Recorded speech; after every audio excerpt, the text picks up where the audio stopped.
Welcome back to our channel. आज हम करने जा रहे हैं मैथ्स के कुछ क्वेश्चंस। ये क्वेश्चंस आप लोगों के लिए काफ़ी इंपॉर्टेंट रहेंगे। ये एमसीक्यू टाइप क्वेश्चन आपको आएंगे। सो चलिए स्टार्ट करते हैं। इन क्वेश्चंस को स्टार्ट करने से पहले मैं आपको बताना चाहूँगी कि ये वाले क्वेश्चन जो हैं इसकी ऑप्शंस आएंगी आपको। सो उन ऑप्शंस को आपने टिक मार्क करना होगा और सबसे पहले आपने स्टेटमेंट को बड़े ध्यान से पढ़ना है। सो ये काफ़ी इजी क्वेश्चन रहेंगे आपको। सो चलिए अब हम स्टार्ट करने जा रहे हैं। जैसे कि फर्स्ट क्वेश्चन है, इन ए सर्कल, एक सर्कल है, in a circle of radius 35 centimetre. एक सर्कल का रेडियस 35 सेंटीमीटर का है और an arc subtend an angle of 72 degree, और 72 डिग्री की एक आर्क सबस्टेंड हो रही है वहाँ पे एक सेंटर से, और आपने लेंथ ऑफ आर्क फाइंड करना है and arc of circle, arc of sector जो है वो आपने फाइंड आउट करना है। सो मैं आप लोगों को पहले भी इसके बारे में बता चुकी हूँ कि जो लेंथ ऑफ आर्क का फार्मूला होता है वो आपको आना चाहिए। वो आपका फार्मूला है 2 pi R theta over 360 degree. सो ये आपका फार्मूला है। This is formula for length of arc. Length of arc के लिए ये वाला फार्मूला हमारा यूज़ होगा। उसके बाद फ्रेंड जो एरिया ऑफ सेक्टर है, एरिया ऑफ सेक्टर, उसका फार्मूला जो है वो रहेगा pi R square theta over 360 degree. ये फार्मूला है इसका। सो आपने ये दोनों फार्मूलाज को लर्न कर लेना है कि जो लेंथ ऑफ आर्क फाइंड करनी है आपने 2 pi R theta upon 360 degree, और जो एरिया ऑफ सेक्टर आपने फाइंड करना है उसके लिए pi R square theta over 360 degree. So चलिए इन्हीं फार्मूलाज को हमने यूज़ करके जो हमें गिवन है वो हम वैल्यूज़ फिल करके अपने आंसर को फाइंड आउट करते हैं। सो देखिए फ्रेंड्स, इसमें जो in a circle of radius 35 centimetre, आप लोगों को आर जो है वो 35 सेंटीमीटर का दिया हुआ है, ठीक है। और जो आपको एंगल है मीन्स की जो थीटा है फ्रेंड्स वो आपको 72 डिग्री का गिवन है। सो अब हमने क्या करना है, अपनी वैल्यूज़ को यहाँ पे फिलअप करना है। सो हम जैसे वैल्यूज़ फिलअप करेंगे वहाँ पे 2 इंटू, देखिए पाई की वैल्यू 22/7 होती है, वो हम फिल कर देंगे यहाँ पे, और आर जो है वो 35 आपको दिया ही हुआ है, और थीटा भी आपको गिवन है 72 डिग्री, और उसके नीचे आप क्या लगा देंगे 360। ये बहुत ही इजी क्वेश्चंस हैं, बस आपने इनमें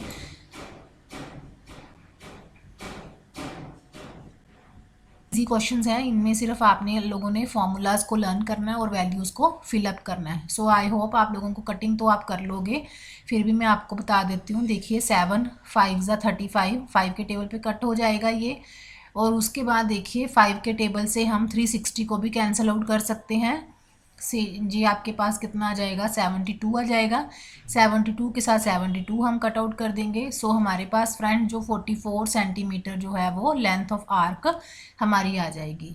अब हम बात करेंगे एरिया ऑफ सेक्टर के बारे में। उसका फॉर्मूला भी हमने रिवाइज कर लिया है, उसकी हम वैल्यूज़ फिल करेंगे। 22/7 आर की वैल्यू जो है आप 2 बार लिखेंगे, 35 इंटू 35 लिखेंगे फ्रेंड्स। फिर आप यहाँ पे क्या लिखेंगे, थीटा जो है वो आपको 72 डिग्री का दिया हुआ है, अपॉन हमने क्या लिख देना है 360 डिग्री। इसको फ्रेंड्स आप लोगों ने इसी तरीके से कटिंग करनी है इसकी। सो कटिंग करके आपके पास यहाँ पे 5 आएगा, फिर आप नीचे कट करोगे 72 आ जाएगा, 72 से 72 कैंसिल आउट हो जाएगा, और 22 और 35 दोनों को आप मल्टीप्लाई कर दोगे, और मल्टीप्लाई करके आपके पास 770 सेंटीमीटर स्क्वायर, क्योंकि हम यहाँ पे एरिया फाइंड आउट कर रहे हैं तो एरिया के लिए सेंटीमीटर स्क्वायर होता है। सो जो आपको ऑप्शन दी होंगी आप उनको टिक मार्क कर दोगे। सो यहाँ पे क्वेश्चन यही राइज होता है कि आप लोगों ने पहले फार्मूलाज लर्न करने हैं। इन 2 फार्मूलाज को आपने अच्छे से लर्न कर लेना है, इन फार्मूलाज को आपने अच्छे से लर्न कर लेना है, ये काफ़ी इंपॉर्टेंट रहेंगे आपके लिए। आई होप आप लोगों को फर्स्ट क्वेश्चन अच्छे से समझ लगा होगा। इसी के साथ फ्रेंड्स अब हम अगला क्वेश्चन स्टार्ट कर रहे हैं, और आपको इससे रिलेटेड कोई भी किसी भी तरह की क्वेरी हो तो आप मैसेज बॉक्स में मैसेज डाल सकते हो। सो इस वीडियो को एंड तक ज़रूर देखिए। अगर आपको वीडियो ज़रा से भी अच्छी लगे तो उस वीडियो को लाइक शेयर एंड सब्सक्राइब ज़रूर कीजिएगा, ताकि आने वाली वीडियोज़ आपको और भी अच्छी मिलती रहें। सो चलिए अब हम क्वेश्चन नंबर 2 को स्टार्ट करते हैं। देखिए क्वेश्चन नंबर 2 जो है उसमें आपको गिवन है कि the length of rectangle rectangle की लेंथ होती है और ब्रेथ होती है फ्रेंड्स, ये आप सबको पता है, लेंथ एंड ब्रेथ होती है।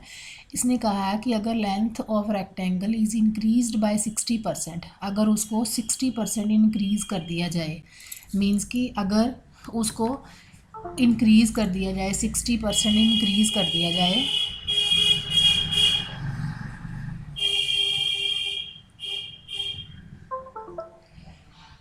अगर लेंथ को 60% तक इंक्रीज़ कर दिया जाए तो by what percent would width have to be decrease to maintain the same area. ये किस तरीके से होगा? समझने वाली बात ये है कि हमने जो व्हाट परसेंट, हमने परसेंट फाइंड आउट करनी है, would width have to be decreased to maintain the same area, ताकि एरिया जो है वो मेंटेन रहे। पहले तो हम लेंथ और ब्रेथ को लेट कर सकते हैं कि लेट जो L है दैट इज़ X और जो ब्रेथ है वो आपकी Y है, ठीक है। अगर लेंथ जो है इंक्रीज़ हो रही है 60%, तो उसको जो न्यू लेंथ जो होगी हमारे पास वो 60% के हिसाब से इंक्रीज़ हो रही है, मतलब 100 के पीछे 60% इंक्रीज़ हो रहा है। तो इसका मतलब जो आपकी न्यू लेंथ होगी दैट इज़ इक्वल्स टू 160/100 हो जाएगी, ठीक है। वो x मानी थी हमने, 60% इंक्रीज़ हुई तो 160/100 इंटू एक्स हो जाएगा। और इसकी आप कटिंग भी कर सकते हो, कट करके आपके पास ये 8/5x आ जाएगा, ठीक है। ये फ्रेंड्स देखिए, जैसे कि मैंने कहा आपको कि लेंथ जो है वो x है, फिर बाद में वो लेंथ जो है 60% इंक्रीज़ हो गई, मीन्स कि 60% ऑफ x, लेंथ का 60% हिस्सा इंक्रीज़ हुआ है। इस वजह से ये हमारे पास x प्लस 60/100 इंटू एक्स। जब आप इसका एलसीएम लोगे, जब एलसीएम ले लोगे तो इसका 160/100 x आ जाएगा आपके पास। देखिए, अब जो एरिया है फ्रेंड्स, एरिया ऑफ रेक्टेंगल जो होता है that is equals to length into breadth होता है, वो उसका फॉर्मूला लेंथ इंटू ब्रेथ होता है। अगर हम इन दोनों को मल्टीप्लाई कर देते हैं तो हमारे पास जो है वो कितना आ जाएगा, 8/5x। और ब्रेथ, न्यू ब्रेथ का हमें कुछ नहीं पता है, ठीक है। न्यू ब्रेथ को अगर हम z मान लेते हैं, क्योंकि y तो हमने पहले मान लिया हुआ है, इसको हम z मान लेते हैं। दैट इज़ इक्वल्स टू जो इसकी ओरिजिनल रेक्टेंगल का एरिया होगा, एक्स वाई होगा वो, क्योंकि हमने लेंथ x मानी थी और ब्रेथ को y माना था, तो area x into y x y हो गया। देखिए यहाँ पे अगर हम x के साथ x कैंसिल आउट हो जाता है और z की वैल्यू जो है हमारे पास कितनी फ्रेंड्स आ जाएगी, 5/8y आ जाएगी।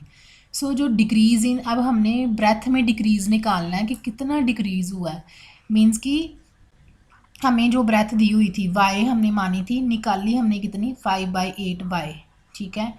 इसमें से आप माइनस कर लो तो आपके पास कितना आ गया, 3y/8 आ गया। ये हमारी डिक्रीज़ होके आई है ब्रेथ, ठीक है।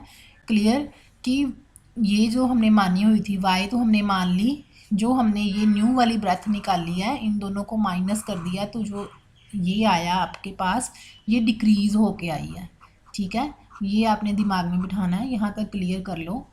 फिर जब हम फ्रेंड्स डिक्रीज़ परसेंट की बात करते हैं, ये इधर लेफ़्ट साइड पे आप देखोगे डिक्रीज़ परसेंट की बात कर रहे हैं, तो हम क्या करेंगे कि जो हमारी डिक्रीज़ होके आई है 3y/8 अपॉन कितनी हमारे पास ओरिजिनल कितनी थी, वो 1/y थी, ठीक है, इंटू 100 के साथ आप इसको मल्टीप्लाई कर दोगे 100%।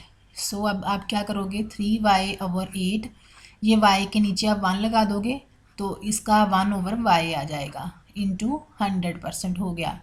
अब इसकी कटिंग कर दो आप, तो आपके पास ये आ गया 300/8।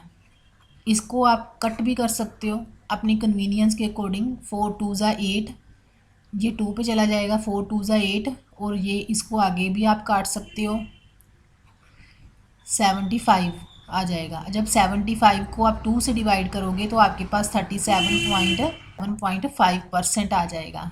इस तरीके से हम लोगों ने यहाँ पे डिक्रीज़ परसेंट निकाली है।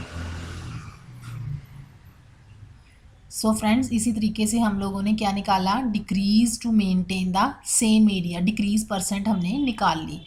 आई होप आप लोगों को ये क्वेश्चन जो है वो क्लियर हो गया होगा। ये क्वेश्चन है लेंथी बट है इम्पोर्टेंट प्लस इजी भी है। अगर हम समझ के करते हैं तो ये इजी क्वेश्चन है।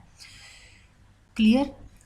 सो चलिए इसी के साथ अब हम अगला क्वेश्चन स्टार्ट कर लेते हैं। अगर आप लोगों को इनकेस कोई भी प्रॉब्लम आती है तो आप कमेंट बॉक्स में कमेंट डाल के आप मेरे को ईजिली पूछ सकते हो।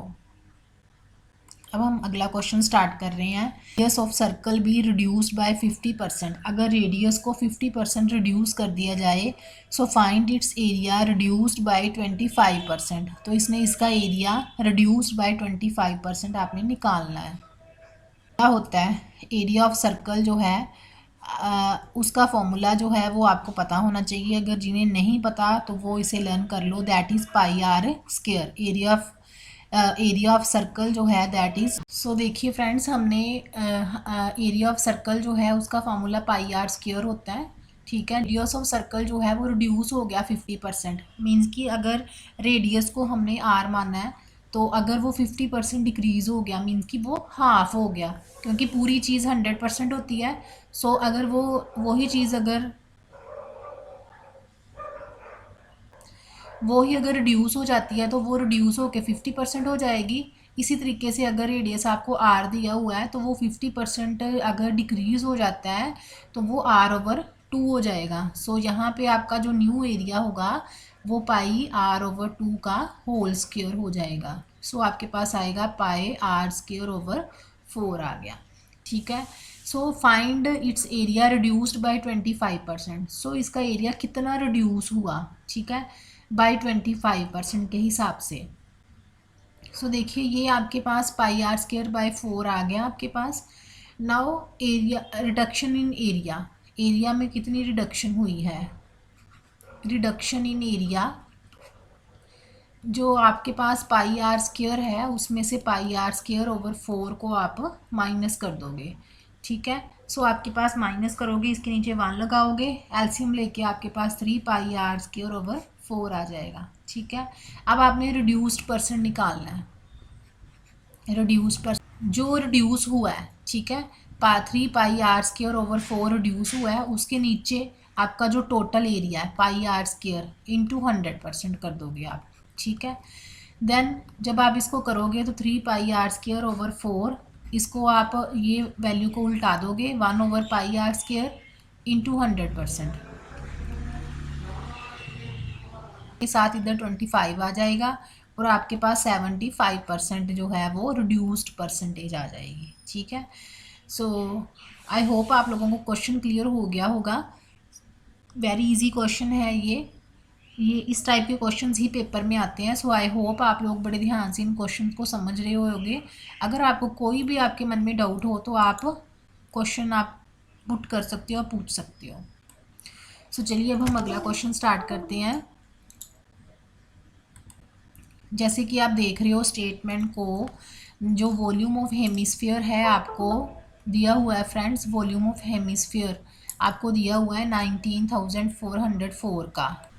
सो देखिए फ्रेंड्स जैसे कि आप स्टेटमेंट को देख रहे हैं, द वॉल्यूम ऑफ हेमिस्फीयर का वॉल्यूम जो है वो 19,404 सेंटीमीटर क्यूब है। ठीक है।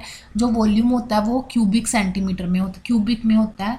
सो जो टोटल सरफेस एरिया है वो आपको गिवन है, दैट इज़ 2,772 सेंटीमीटर स्क्वायर हो सकता है वो, या फिर 4,158, या फिर 5,544, या फिर 1,386। इसमें से आपका सरफेस एरिया कुछ भी हो सकता है। आपने टोटल सरफेस एरिया को फाइंड आउट करना है। सो सबसे पहले तो जो हमें गिवन है हम वो लिख लेते हैं कि वॉल्यूम हमारे पास 19,404 सेंटीमीटर क्यूब का आपको दिया हुआ है। सो आपको हेमिस्फीयर का जो वॉल्यूम है वो पता होना चाहिए, that is volume is equals to 2/3 pi R³ होता है। ये इसका वॉल्यूम इतना होता है, ये आपने लर्न करना है। फॉर्मूला आपको लर्न होने ज़रूरी है। अगर आप में से किसी को ये फार्मूला नहीं आता तो काइंडली नोट डाउन, इसको नोट डाउन करो, इसको लर्न कर लो फार्मूलाज को। जो भी फार्मूलाज मैं आपको करवा रही हूँ एक कॉपी के पीछे अलग पेज पे सारे फार्मूलाज को लिखते जाओ, ताकि जब एग्ज़ाम होगा तो आप उनको फटाफट रीड आउट करोगे तो आपको ईजी हो जाएगा करना। सब अब हम वैल्यूज़ को फिल करेंगे 2/3 pi r cube this is equals to 19,404। अब यहाँ से आप देखो क्यूब आर क्यूब की वैल्यू निकाल सकते हो 19,404। और ये जो है आपके पास पाई की वैल्यू जो है वो कितनी होती है 22/7 होती है फ्रेंड्स। तो ये देखिए जैसे 2/3 इंटू 22/7 ठीक है। R cube equal to 19,404। अब हम जैसे आर क्यूब की वैल्यू निकले हैं this is equal to this और वो वाली वैल्यू दूसरी साइड पे चली जाएगी। सो वैल्यू वो उलट जाएगी 3/7/2/22 ये ऐसे हो जाएगा ठीक है। अब आपने इसकी क्या करनी है कटिंग करनी है। कटिंग करने के लिए आपने क्या करना है कि पहले तो देखो इवन नंबर के साथ ये इवन नंबर कैंसिल आउट होगा करके ये आपके पास 9702 आ जाएगा ठीक है। ये 9702 आ गया। अब इसकी आप और कटिंग करोगे तो आपके पास जो काट के आपके पास जो है 2 के टेबल से फिर ये चला जाएगा 211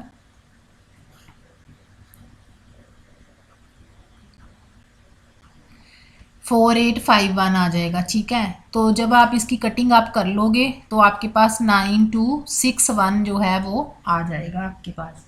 अब फ्रेंड्स आप लोगों ने इस नंबर का जो क्यूब है ये आप लर्न कर सकते हो। इन छोटी छोटी चीज़ों को आप लर्न कर सकते हो ताकि एग्ज़ाम में आप फटाफट से वैल्यूज़ को लिख पाओ ठीक है। जैसे जैसे हम प्रैक्टिस करते हैं ना हमें वैल्यूज़ लर्न होती जाती हैं। जैसे 9261 है इसका क्यूब निकालना हो तो वो 21 का क्यूब होता है।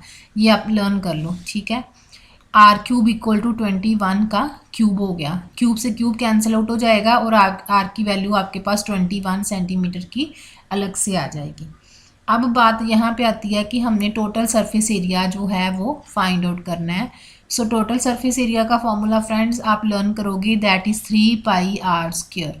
ठीक है।